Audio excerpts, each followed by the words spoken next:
Бай айтып жүрөбүз го. Ла илаха иллаллахул маликул хаққул мубин деген 100 жол айтса,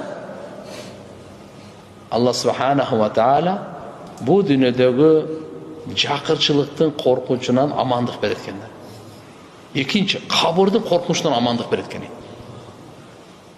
Үчүнчүсү, рызкысы тартылып келинет экен. Жана бейиш такылдата деген булчу. Мынандай нерсе бар. Ла илаха иллаллаху маликул хаққул мубин 100 жол айтып коюңуз. Заиф хадис, бирок фазаилда бул иштетилет. Демек, алхамдулилlah, жакырчылыктын проблемасы чечилет. Кабырдын коркунучтук проблемасы чечилет. Бу дүйнөдө адам көбүнчө кембагал болуп, муктаж болуп, карыз болуп, жакыр болуп калбайын деп коркот да.